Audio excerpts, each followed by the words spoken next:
अग्निर्व्रतपते व्रतानां चरिष्यामि तत्सखेयं तन्मे राध्यताम्। इदं मे अमृतात् सत्यम् उपेमि।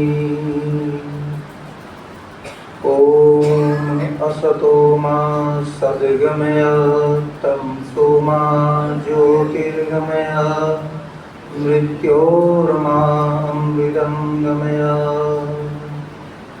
ॐ शान्ति शान्ति शान्ति।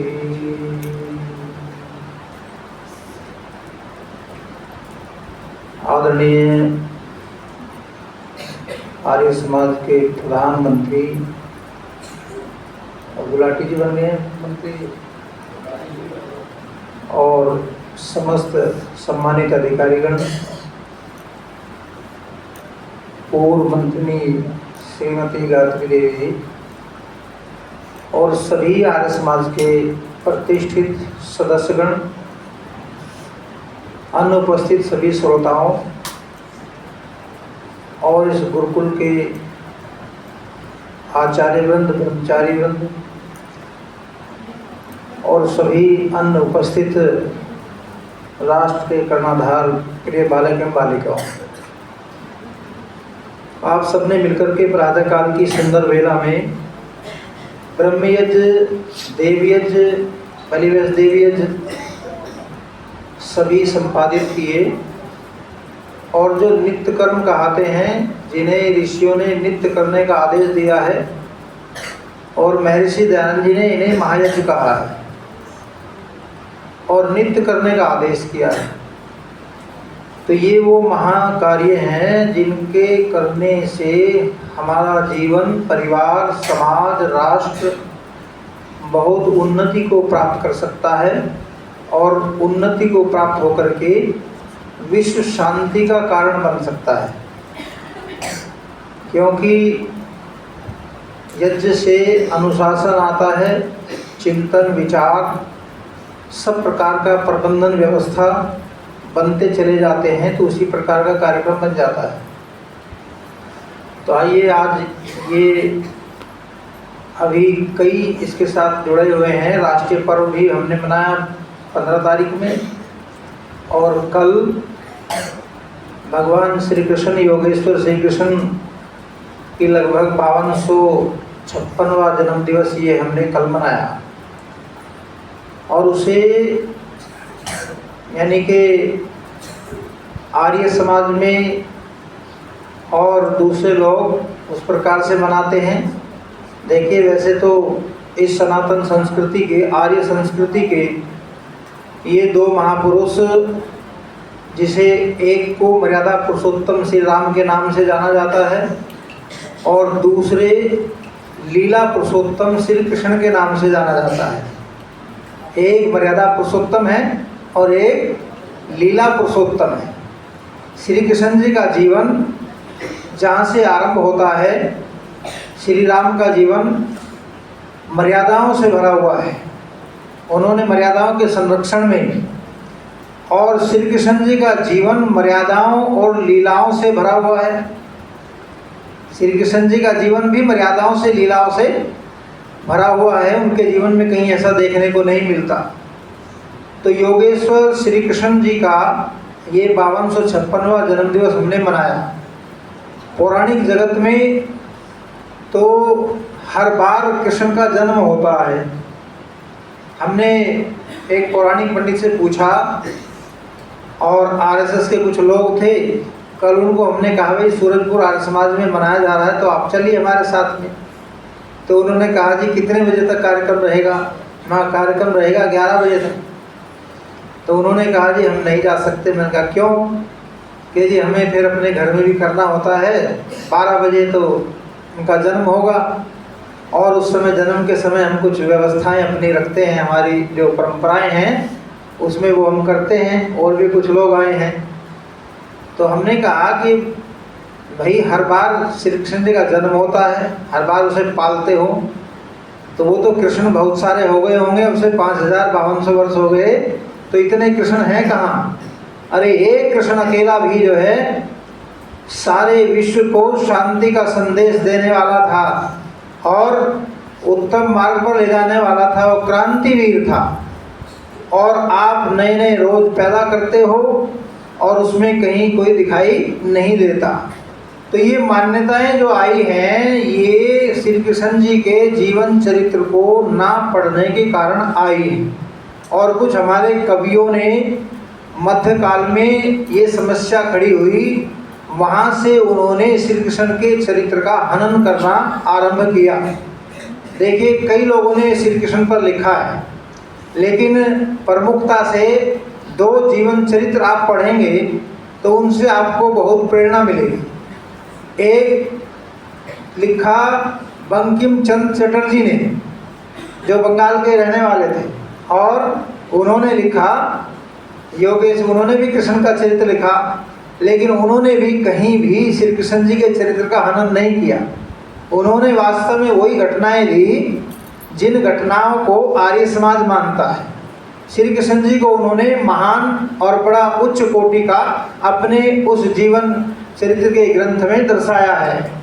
दूसरा जीवन चरित्र आर्य समाज के प्रख्यात विद्वान पंडित चमुपति एम.ए. ने लिखा, योगेश्वर श्री कृष्ण। वो आप पढ़ेंगे तो उसमें भी कहीं किसी प्रकार से ये बातें दूर तक नहीं है, इन बातों का खंडन किया गया है। तो विषय ये है कि श्री कृष्ण जी को बदनाम करने वाला कोई ईसाई नहीं है, कोई मुस्लिम नहीं है, कोई यहूदी नहीं है, पारसी नहीं है, कोई बौद्ध नहीं उसे बदनाम करता। इसको बदनाम करने वाले जो अपने आप को सनातन धर्म का अभिन्न अंग बतला रहे हैं वही लोग हैं, और केवल अपने निहित स्वार्थों के कारण, बस हमने रास करना है, रामलीला मचानी है, रासलीला करनी है, उसके संदर्भ में उसी परिप्रेक्ष्य में जो है। और अब तो विद्यालयों में जो है ये बातें आ गई हैं। विद्यालयों में भी एक बालिका को राधा बनाते हैं, एक लड़के को कृष्ण बनाते हैं, कन्हैया कृष्ण जो है उसमें दिखाते हैं और उसमें करते हैं उस प्रकार से। तो ये व्यवस्थाएं जो जन्म ले रही हैं ये हमारे महान पुरुषों के जीवन वृत्त को एक तरह से समाप्त कर देंगी, और कालांतर में ये कोई इतिहास बन के रह जाएगा। तो आर्य समाज इन बातों पर विचार करता है। और योगेश्वर श्री कृष्ण जी का हम यदि बाल्यकाल देखें, बाल्यकाल में जैसा कि वहाँ बहुत सारी लीलाएं क्रीड़ाएं दिखाई गई हैं, वो क्रीड़ाएं 24 साल तक पढ़ने के बाद की हैं सब।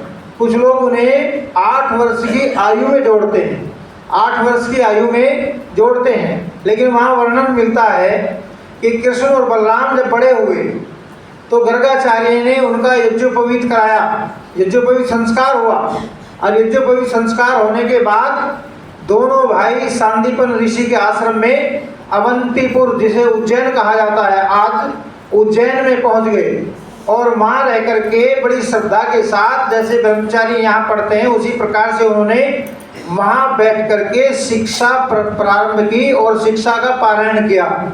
वहाँ उन्होंने वेद वेदांगों का अध्ययन किया, उपनिषदों का अध्ययन किया, दर्शनों का अध्ययन किया, मनुस्मृति आदि को पढ़ा, और सब विषयों को विधिवत पढ़ने के बाद फिर उसके बाद कृष्ण और बलराम दोनों को ही सुरक्षा की दृष्टि से भी उनका विषय महत्वपूर्ण था। उस समय राष्ट्र को आवश्यकता थी, राष्ट्र के पुरस्कृता श्री कृष्ण को बचाने की योजना बड़ी गोपनीय ढंग से चलाई जा रही थी। क्यों?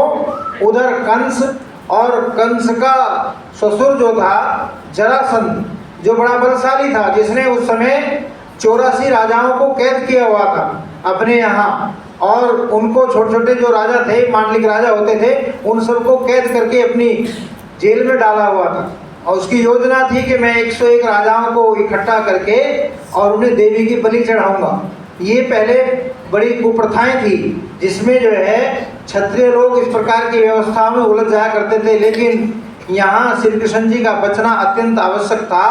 तो उसके बाद सांदीपनी ऋषि के आश्रम के बाद ये उसमें वर्णन आता है, तद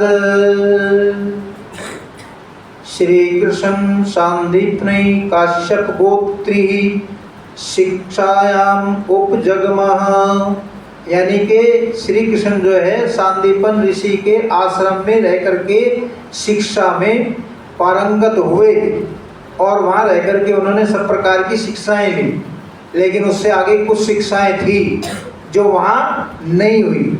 उनसे आगे का वर्णन मिलता है उनका। वहाँ से आगे फिर वो दूसरे आश्रम में गए, और दूसरा आश्रम किनका था? वो था महर्षि घोर आंगिरस ऋषि का।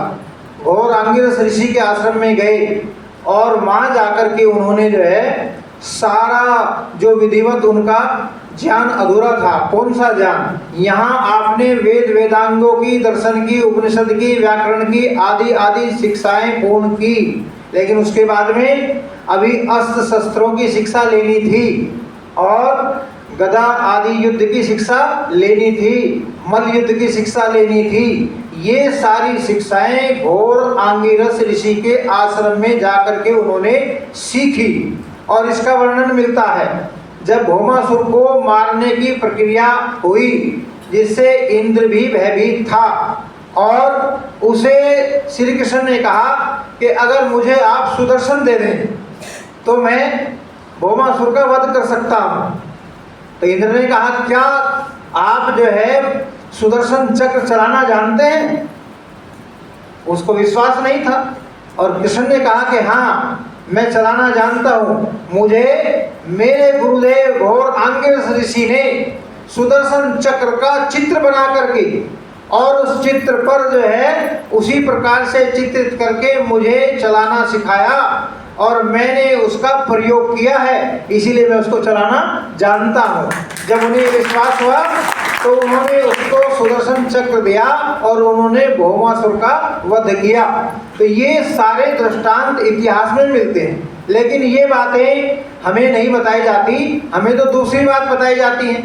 कृष्ण चूड़ी बेचने आया, मंदिरों में गीत चलता है, कितने शर्म की बात है, बताइए। और क्या कृष्ण जी को यही कार्य था?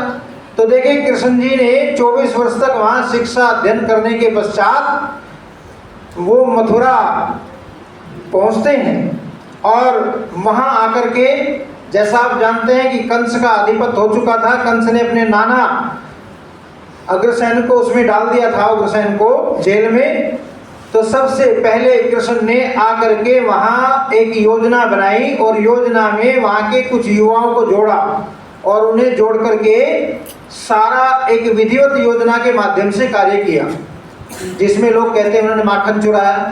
भाई, नंद के घर का वर्णन आता है, नंद उपाधि उसे मिलती थी जिसके घर में 1 लाख गायें रहती हो, 1 लाख गायें रहती हो, और 1 लाख गायें यदि 50,000 भी दूध देने वाली हो और एक गाय 2 लीटर भी देती हो, तो एक समय में 2 लीटर देगी तो 1 लाख लीटर बैठ गए, और दोनों का मिलाएंगे तो 2 लाख लीटर हो गए। अब इसमें से कितना खाएगा कृष्ण? कितना खाएंगे मक्खन? कितना परिवार खाएगा?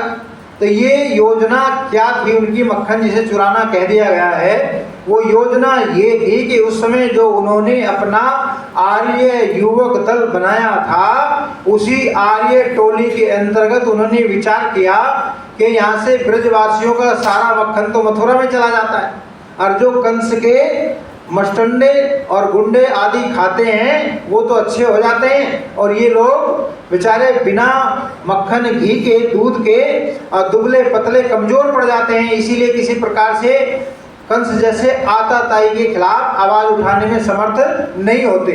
इनका रक्षण पोषण होना चाहिए। तो रक्षण पोषण कैसे हो? उन्होंने एक घोषणा की कि आज से हम यहाँ घोषणा करते हैं कि ब्रजवासियों का मक्खन और दूध, दही आदि मथुरा में नहीं जाएगा, और जो उसे ले जाएगा हम रोकेंगे, उसे हम जाने नहीं देंगे। और जगह जगह उन्होंने अपनी टुकड़ियां लगाई। कुछ लोग छुप के दूसरे रास्ते से निकलते थे। उस समय मटकियों का जमाना था, घड़े में लेकर के सर पे चलते थे। तो उस घड़े वाले मटके वालों को जो चोरी चोरी रास्ते से, खेतों से निकलते थे, मुख्य मार्ग से ना जाके दूसरे मार्गों से जाके कि हम सीधे वहाँ निकल जाएंगे, उन्हें कृष्ण के जो साथी थे उन्होंने रोका, और श्री कृष्ण ने रोक करके उस मक्खन को वापिस कराया। और कुछ छीना झपटी में जब आपस में द्वंद्व होता है तो क्या होता है, एक उधर को खींचता, एक उधर को खींचता, तो वो मटकियाँ टूट गई। टूटने से क्या हुआ, घी और मक्खन बिखरा, और बिखरने से वो कुछ बिगड़ा भी, लेकिन कृष्ण अपनी प्रतिज्ञा पर दृढ़ रहे और उन्होंने ब्रजवासियों का दूध और मक्खन अब मथुरा में जाना बंद करा दिया। जब मथुरा में बंद हुआ तो कृष्ण को चिंता हुई, कंस को चिंता हुई कि इसका मतलब ये है कि जिसको कहा जाता था वह देवकी का जो पुत्र है, कहीं ना कहीं वो अभी जीवित है, और उसे चिंता इस बात की सताने लगी कि अब मेरा जीवन सुरक्षित नहीं है। इसलिए उसने 2 पहलवानों को भेजा, और पहलवानों को भेज करके यानी कि अपने उससे मरवाना चाहा। श्री कृष्ण और बलराम ने दोनों ने उनको पछाड़ दिया। फिर उसने अपने यहाँ एक मल्ल युद्ध का कार्यक्रम रखा, और उस मल्ल युद्ध में भी पहले खूनी हाथी को आगे दरवाजे पर लगाया ताकि कृष्ण यहाँ से प्रवेश करे और ये हाथी उसको कुचल दे। लेकिन बलराम इस विषय में बड़े माहिर थे और उन्होंने विचार किया कि कृष्ण अगर पहले जाएगा तो ये हाथी निश्चित ही कृष्ण को मार डालेगा। और कृष्ण के साथ द्वंद्व भी हुआ। तो ये द्वार पर खड़ा है, द्वार में इतना रास्ता संकरा है कि इसको किसी प्रकार से जो है उस प्रकार से मारा नहीं जा सकता, उस प्रकार से झेला नहीं जा सकता। तो वहाँ बलराम ने पहले आगे जा कर के उस पीलवान की यानी कि उसकी हाथी के जो है सूंड को जो है तलवार से काटा, और फिर उसकी पूंछ पकड़ करके पीलवान के ऊपर चढ़ गया और पीलवान को वहाँ से मार करके नीचे फेंक दिया और हाथी को धराशायी कर दिया।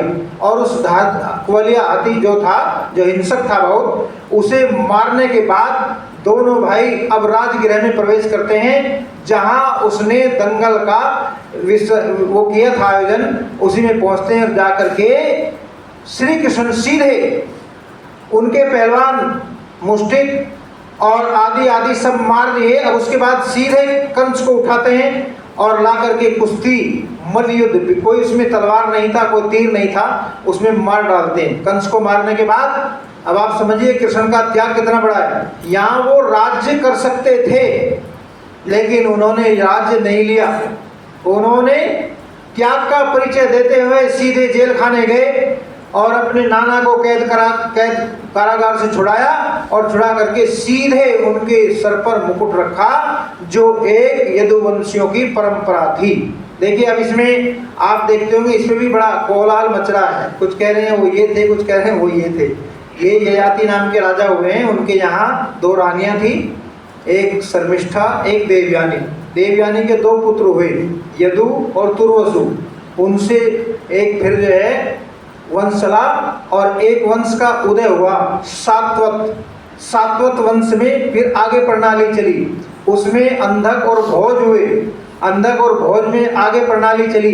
फिर उसी में जो है यानी कि एक वृष्णि हुए, और वृष्णि से वृष्णि कुल में ही आगे जाकर के श्री कृष्ण का जन्म होता है। इसीलिए गीता में उन्हें वेद व्यास जी ने एक जगह लिखा है कि हे वृष्णि वीर तुम सदा विजयी रहो। उनको ये दिया, वृष्णि वीर कहा। वृष्णि वीर क्यों कहा? कि वे उनका कुल का परिचय था, इसलिए उनका एक नाम वृष्णि वीर भी है। तो यहाँ वृष्णि अब जो एक तरह से यानी कि ये कहा जाए जो वार्षण्य कहलाते हैं, जो वार्षण्य है वो उनके मूलतः वंशज हैं, एक तरह से कहा जा सकता है। उस परंपरा में अगर लगाएंगे तो मूलतः उनके वंशज कौन है? जो वार्षण्य कहलाते हैं, जो वार्षण्य है। अब वो वार्षण्य सभी में है, क्षत्रियों में भी है, वैश्यों में भी है और ब्राह्मणों में भी है, सब जगह बटे हुए हैं। क्यों? क्योंकि हमारे पहले परंपराएं थी कि सब एक नहीं तो 4 वर्ण जो हैं वो उसी प्रकार से विभक्त हो जाते थे। जो जिसका शिष्य होता था उसके नाम पर अपना लिखना आरंभ कर देता था। ऐसा नहीं है कि गोत्र केवल उसी पैतृक परंपरा से आए, ये पैतृक परंपरा से भी नहीं है। ये गुरुकुल में जब पढ़ते थे आचार्यों के पास में रह करके, कि भारद्वाज के पास पढ़ा तो उसने भारद्वाज का नाम दिया, कोई वशिष्ठ के पास पढ़ा तो उसने वशिष्ठ का नाम दिया, कोई विश्वामित्र के यहाँ पढ़ा तो उसने विश्वामित्र का नाम दिया। तो ये ऋषियों के नाम पर सब गोत्रों का निर्धारण हुआ करता था, इससे कोई भी भिन्न नहीं था। इसीलिए हम सब ऋषियों की संतान हैं। तो ये थोड़ी सी चर्चा मैंने रखी। कि यहाँ कोई भी किसी प्रकार से जातिवाद का तो नाम निशान भी नहीं था, वर्ण व्यवस्थाएं थी। गीता में श्री कृष्ण जी ने कहा है, दूसरे अध्याय का श्लोक है ये, चातुर्वर्ण्यम मया सृष्टा गुण कर्म विभाग से स्वयं कर्तारम में अपनी स्वयं सिद्ध अर्थे स्वयं भवा। यानी कि योगेश्वर श्री कृष्ण कह रहे हैं कि जो 4 वर्ण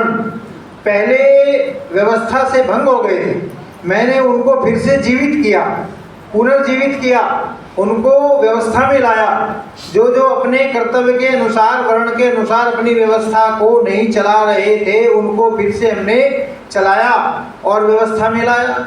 लेकिन मैं उसका कर्ता नहीं, कर्ता का मतलब इन वर्णों को बनाने वाला नहीं, इन वर्णों का बनाने वाला स्वयंभू परमात्मा है। अब जो लोग अवतार कहते हैं तो श्री कृष्ण जी स्वयं कह रहे हैं कि उसका बनाने वाला स्वयंभू परमात्मा है। तो परमात्मा कौन है? परमात्मा तो फिर सारा विश्व का जो सर्वव्यापक है सत्ता, उसी को उन्होंने परमात्मा माना है। तो यहाँ कहने का तात्पर्य ये है कि हमें ये भूल जाना चाहिए। दूसरा ये है कि श्री कृष्ण जो हैं वो राष्ट्र के उद्धार करता थे। देखिए उस समय भारतवर्ष की दशा अच्छी नहीं थी, छोटे छोटे मांडलिक राजा थे, आपस में लड़ते थे, एक दूसरे के राज्य को हड़प लेते थे। और श्री कृष्ण जी ने बड़े बड़े यज्ञ करा करके सारे राजाओं को एक सूत्र में बांध करके इस भारत राष्ट्र को एक संघीय राष्ट्र बनाया। ये श्री कृष्ण जी का प्रमुख कार्य था, जिसे हम भूल गए। श्री कृष्ण जी का ये कार्य तो बताते नहीं हैं। इस विषय को कहाँ से हमें पता चला? देखिए हमें भी ये बोध नहीं था, लेकिन इसका आभास कहाँ से हुआ? जब माननीय प्रधानमंत्री अटल बिहारी वाजपेयी जी अमेरिका गए और वहाँ उन्होंने 15 दिन का प्रवास किया। 15 दिन के प्रवास में जब माननीय अटल बिहारी वाजपेयी जी अमेरिका में थे, उस समय उनके साथ में यहाँ से बहुत बुद्धिजीवी पत्रकार गए और उनके डॉक्टर आदि गए, सब लोग जाए करते हैं। तो इस प्रकार से वहाँ एक विशेष गोष्ठी का आयोजन किया गया और उसमें सारे बुद्धिजीवी विकासशील देशों के पत्रकार थे और उसमें उनके मनोवैज्ञानिक थे, दार्शनिक थे, चिंतक थे, ऐसे लोग थे। और उनमें हम उनको छांटना था कि महाभारत काल से लेके 5000 वर्षों से लेके आज तक सबसे पहले नंबर के राजनेता कौन हैं, ये उन्हें इंगित करना था, चिन्हित करना था। तो इसमें सबसे बड़े हर्ष का विषय ये उस समय आया कि वहाँ के सभी ऑस्ट्रेलिया, इंग्लैंड, कनाडा, अमेरिका और आदि जो विकसित देश कहे जाते हैं, फ्रांस आदि, जापान, जर्मनी, सभी के बुद्धिजीवी पत्रकारों ने अपनी सर्वसम्मति से एक निर्णय लिया और उन्होंने कहा कि Lord Krishna was the first politician of the world. यानी कि भगवान श्री कृष्ण जो है वो पहले ऐसे राजनेता हैं जो किसी भी अपने नीति बनाने में, योजना में कहीं भी विफल नहीं हुए, इसीलिए वो पहले नंबर के राजनेता हैं। और दूसरे नंबर पर उन्होंने चुना तो वो भी भारत से ही थे। दूसरे नंबर पर उन्होंने महामती चाणक्य का नाम दिया, चाणक्य को उन्होंने दूसरे नंबर का राजनेता माना। और चाणक्य भी को आपने पढ़ा है, चाणक्य भी किसी अपनी नीति में, युक्ति में कभी विफल नहीं हुआ। उसने चंद्रगुप्त जैसे मौर्य को तैयार करके और ऐसा क्षत्रिय बना दिया और उस नंदवंश का जो आतताई था, जो दुराचारी था, जो राष्ट्र को क्षति पहुंचा रहा था, समाज की अवनति का कारण बना हुआ था, ऐसे आतताई को उस महामती चाणक्य ने चंद्रगुप्त मौर्य के माध्यम से समाप्त किया। आप इसमें देखिए उदाहरण देखेंगे, भाई विश्वामित्र ऋषि जो है, जिन्होंने राम को अग्नि, अस्त्र विद्या, शस्त्र विद्या सब सिखाया, क्या वो ताड़का आदि का वध नहीं कर सकते थे? ताड़का स्वभाव का वो मार सकते थे, लेकिन क्यों? क्योंकि वो ब्रह्म ऋषि थे। ब्रह्म ऋषियों का ये काम नहीं है। अर्थात हम आचार्यों को काम थोड़े है कि हम कहीं तलवार उठा के मारते फिरें, ये काम जिनका है उन्हीं को शोभा देता है। तो इसीलिए श्री राम और लक्ष्मण को मांग करके ले गए, क्योंकि वो क्षत्रिय के बालक थे, उन्हें छात्र धर्म की शिक्षा भी देनी थी और अपने यज्ञ की रक्षा भी करवानी थी। इसीलिए उन्होंने उन दोनों आर्य युवकों से ताड़का स्वभाव आदि निशाचरों का वध कराया, जो वहाँ यज्ञ में मांस और अस्थियां फेंक करके उस यज्ञ को विध्वंस किया करते थे। तो ये यज्ञ की रक्षा के लिए गए, ये आपके सामने है, इसमें सबसे बड़ा उदाहरण है। तो इसी प्रकार से यहाँ ये सामने विषय आया कि महामती चाणक्य ने भी अपने आप नहीं लड़े, लेकिन अपनी बुद्धि के बल से प्रयोग करके और चंद्रगुप्त जैसे मौर्य को तैयार करके उस छात्र धर्म की रक्षा करते हुए उस नंद वंश का विनाश किया और भारत को संरक्षण प्रदान किया। इसी प्रकार से योगेश्वर श्री कृष्ण ने, यानी कि दूसरा नाम महामती चाणक्य का है, और तीसरे नंबर पर उन्होंने स्वर्गीय प्रधानमंत्री श्रीमती इंदिरा गांधी का नाम दिया और उसे पूर्ण नहीं माना। श्रीमती इंदिरा गांधी को उन्होंने 1/2 में गिना कि वो आधी अधूरी थी। आधी अधूरी क्यों थी? क्योंकि श्रीमती इंदिरा गांधी ने वेद नहीं पढ़े थे और वेदों की अध्येता वो नहीं थी, उसने मनुस्मृति नहीं पढ़ी थी, वेदों की शिक्षा नहीं ली थी, इसीलिए वो अधूरी रह गई। अगर उसने भी चाणक्य और योगेश्वर कृष्ण की तरह से वेद वेदांगों का अध्ययन किया होता और मनुस्मृति आदि को पढ़ा होता तो निश्चित ही श्रीमती इंदिरा गांधी भी पूर्णता को प्राप्त हो जाती, लेकिन वो आधे में रही। और आधे में वर्ल्ड के सारे राजनेता हैं, डॉक्टर नेल्सन मंडेला आदि, ये उन्होंने अपने शोध में दिया। तो अब आपको भारत वालों को इससे कितना खुश होना चाहिए, क्योंकि हमारे यहाँ के पत्रकार तो उसी में लगे हैं कि राधा कैसे नाचती है और कृष्ण कैसे बंसरी बजाता है। क्यों? क्योंकि उन्हें जैसा सिखाया गया है घर में माता पिता ने और विद्यालय में जैसा वो पढ़ के आए हैं, तो उनकी लेखनी तो वही लिखेगी, उनकी लेखनी वही बोलेगी, उसके विपरीत वो जाएंगे नहीं। तो इसीलिए ये उनका शोध है। किनका? अमेरिका, इंग्लैंड, जर्मन और ऑस्ट्रेलिया, उन लोगों का शोध है और हमारा शोध ऐसा नहीं है। तो हमें इसमें जागना चाहिए। आर्य समाज के संस्थापक महर्षि देव दयानंद सत्यार्थ प्रकाश में लिखते हैं कि आप्त पुरुष थे श्री कृष्ण। वो लिखते हैं कि ये आप्त पुरुष थे, इन्होंने कोई भी आजन्म पाप कर्म नहीं किया। हे भागवत के बनाने वाले बोबदेव, तेरी गर्भ में हत्या क्यों नहीं हो गई जो तुमने ऐसे मनमाने दोष महापुरुषों पर लगाए हैं। तो योगेश्वर श्री कृष्ण का चरित्र का हनन तो वहाँ से हुआ। और इसमें पंडित बस्तीराम ने एक गीत लिखा था, स्वर्ग में महासभा, बहुत पहले। अब वो नई भजनोपदेशक तो गाते नहीं, क्योंकि बहुत लंबा भजन भी है और उसमें उन्होंने इनकी शिव जी पर क्या आक्षेप हैं, कृष्ण पर क्या आक्षेप हैं और क्या क्या उन्होंने किया, काम किया है, तो वो उन्होंने दर्शाया है। उसकी एक कड़ी मैं केवल आपको सुनाऊंगा। उसमें ये है कि यानी कि स्वर्ग में महासभा उन्होंने अपना शीर्षक दिया है पंडित बस्तीराम जी। पंडित बस्तीराम जी आर्य समाज के वो भजनोपदेशक थे जो पहले पौराणिक थे घोर, और स्वामी दयानंद से जब शास्त्रार्थ हुआ, स्वामी दयानंद के सामने जब आए तो निरुत्तर हो गई और उन्हें किसी प्रकार से कोई शंका नहीं रही, उनका अज्ञान मिटा और उस दिन से वो आर्य समाज के उपदेशक बने। और उन्होंने प्रज्ञा चक्षु थे लेकिन भजन लिखे और गांव-गांव जाके दुतारे पर वो गाते थे। आर्य समाज का बड़ा प्रचार हरियाणा के अंदर में उन्होंने किया। तो उन्होंने क्या लिखा था स्वर्ग में महासभा, एक दिन देव सभा में रंग छाए, एक दिन देव सभा में रंग छाए, रंग छाए थे अपार राजा इंद्र के दरबार, भीड़ भई थी घनी, दुर्गा आई 6 करोड़, शंभु आए 9 करोड़, झुकी तंबुवतनी, ब्रह्मा विष्णु में महेश, बेटा शिव का गणेश, आए नाग वहाँ शेष ले ले हीरो की मणि, आए पर्वत और सुमेर, आए वरुण में कुबेर, सारी माया के धनी, आए हनुमान बजरंगी, हाथ लिए भुसंडी, अड़गी अणी ते अणी, 15 12 मास वहाँ आए, 15 तिथि सजनी जी, शनि सभा के मंत्री हो गए, विष्णु प्रधान बनाए, एक दिन देव सभा में रंग छाए। विष्णु बोले कोई आओ, दुख अपना सुनाओ, मत हमसे छुपाओ, दिल खोल कहिए। सारे रहते विराज वहाँ, कृष्ण जी महाराज यूं कह रहे थे, मेरे जो मेरे पे इल्जाम कहो, ऐसे ऐसे काम मैंने कब किए थे। क्या मैंने गोपियों के चीर कब हर लिए थे, क्या मैं ऐसा लुच्चा होके छाछ का भिखारी उस चंद्रावल बेचारी के भवन गए थे। मेरी सूरवीरताई और योग सुधराई प्रभु नीतिताई को इस पोप ने अंत दिए थे। उल्टी तरह समझाए जो जो मैंने कर्म किए थे, उल्टी तरह समझाए जो जो मैंने कर्म किए थे।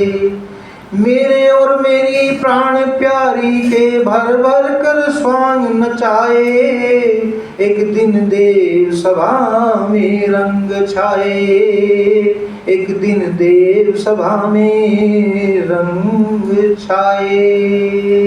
बस श्री राम जी ने इसमें सबका लिखा है, शिव जी का भी लिखा है और उसमें राम का भी लिखा है, गंगा का लिखा है, दुर्गा का लिखा है, सबका लिखा है। तो कहने का मतलब ये है कि जो श्री कृष्ण जी ने काम किए थे, योग में उनका बड़ा महत्व था। योग की विद्या को उन्होंने अन्यों को भी पढ़ाया, अपने आप तो पढ़ा, फिर श्री कृष्ण ने योग की विद्या को अपने शिष्यों को पढ़ाया।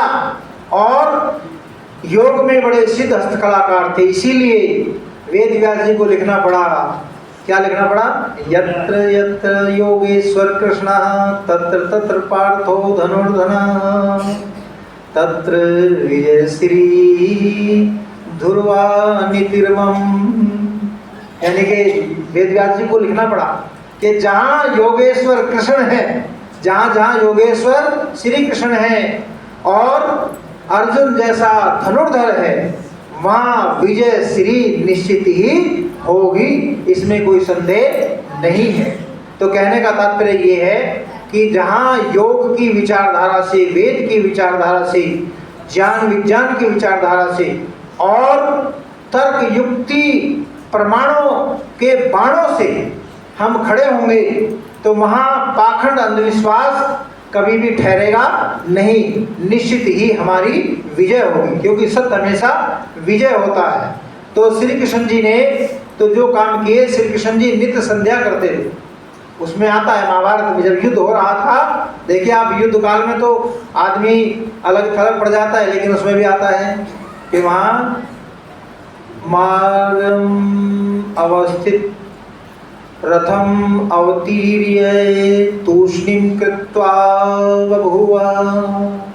यानी कि वहाँ दिया है कि अपने रथ को रुकवाकर और हाथ मुंह धोकर शांति से श्री कृष्ण संध्या में लीन हो गए। और एक भागवत पुराण में भी आता है कि शौचम कृत्वा संध्यायाम उपाविशन नारदम दृष्ट्वा प्रकृतिर्महान ब्रह्म चिंता लीन मग्नः। ये भागवत पुराण का वचन है, जो ये भागवत कथा वाले नहीं सुनाते। इसमें क्या लिखा है कि श्री कृष्ण जी प्रकृति से परे हटके, प्रकृति से ऊपर उठ के, और नारद ऋषि कह रहे हैं कि मैंने श्री कृष्ण जी को देखा। और कैसे देखा? तो कहते इस प्रकृति से परे वो ब्रह्म के ध्यान में लीन होकर के संध्या कर रहे थे। मैंने उनको परमात्मा का ध्यान करते हुए इतना निमग्न देखा कि उन्हें प्रकृति से कोई तात्पर्य नहीं था, अर्थात शरीर में कोई हलचल किसी प्रकार की नहीं थी। ये नारद ऋषि वर्णन कर रहे हैं। अब आप समझिए, भागवत पुराण की बता रहा हूँ, ये मैं अपनी नहीं बता रहे हम अपने। हमारे ऊपर तो आक्षेप आता है कि भाई आर्य समाज के लोग खंडन करते हैं, लेकिन खंडन के बिना मंडन हो नहीं सकता। और ये समझ लीजिए, खंडन भैया किसने नहीं किया? सबसे पहले नानक देव ने खंडन किया, उसके बाद कबीरदास ने खंडन किया है, रविदास ने खंडन किया, बुद्ध ने खंडन किया, महावीर ने खंडन किया है, इतने सारे लोग हैं इस्लाम के, मोहम्मद ने खंडन किया और ईसा ने खंडन किया। इन सब ने खंडन किया है, तो ऋषि दयानंद पर आक्षेप क्यों?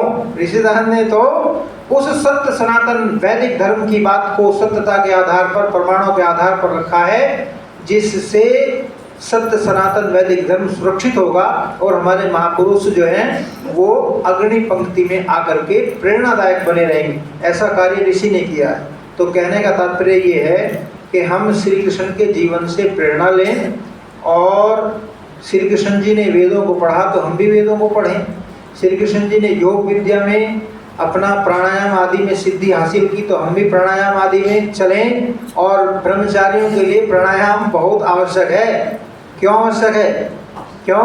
क्योंकि मानसिक शक्ति को, मानसिक चेतना को जागृत करने वाला और संतुलित और केंद्रित बनाने वाला प्राणायाम है। और प्राणायाम ब्रह्मचारी अगर नहीं करता तो उसकी बुद्धि निश्चित ही कुंठा को प्राप्त हो जाएगी और शिथिल हो जाएगी, जागृत नहीं होगी। इसीलिए ब्रह्मचारियों को नित्य प्राणायाम अवश्य करना चाहिए। कम से कम 3 प्राणायाम तो अवश्य किया करो।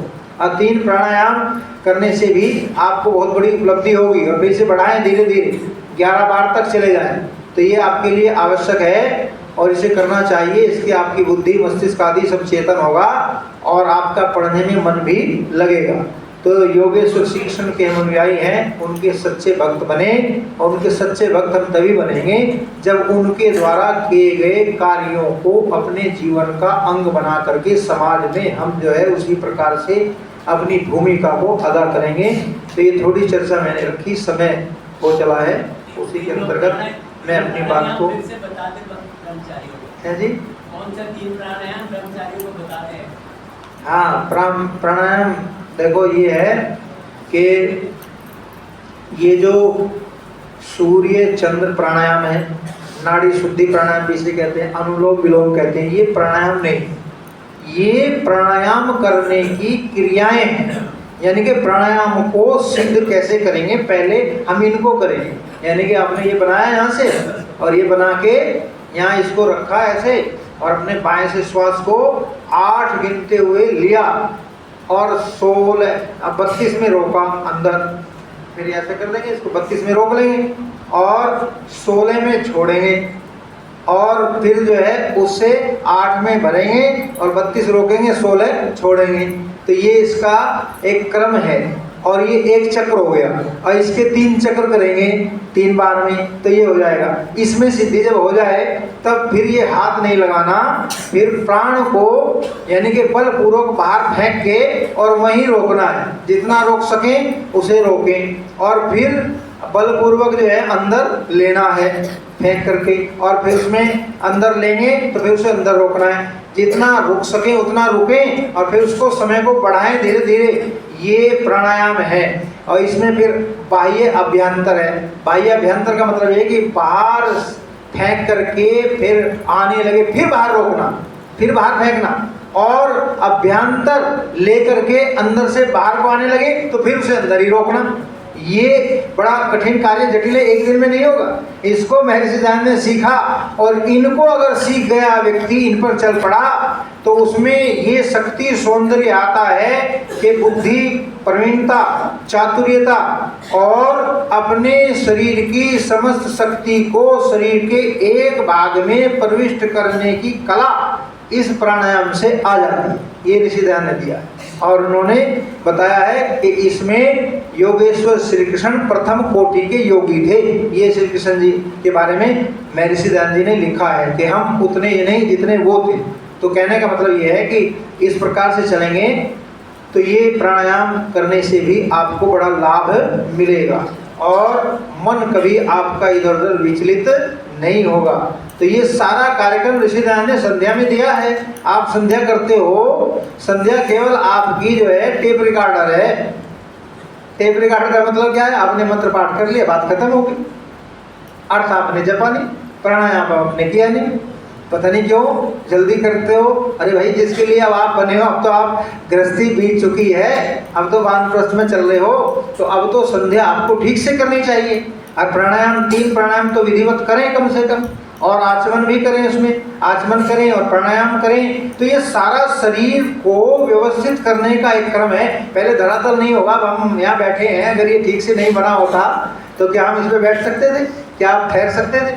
ये आधार बनाना पड़ता है। तो आधार बनाने का मतलब क्या है? आधार का मतलब है धारणा। और धारणा जब बनेगी तब उस पर ध्यान लगेगा। अगर धारणा ही नहीं है तो ध्यान का कोई विषय भी उपस्थित नहीं होगा।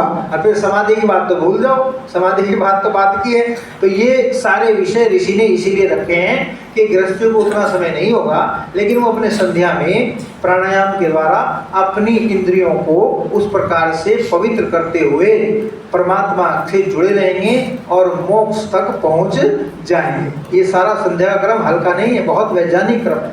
उसमें किसी प्रकार से भी ऋषि ने कहीं कमी नहीं छोड़ी है।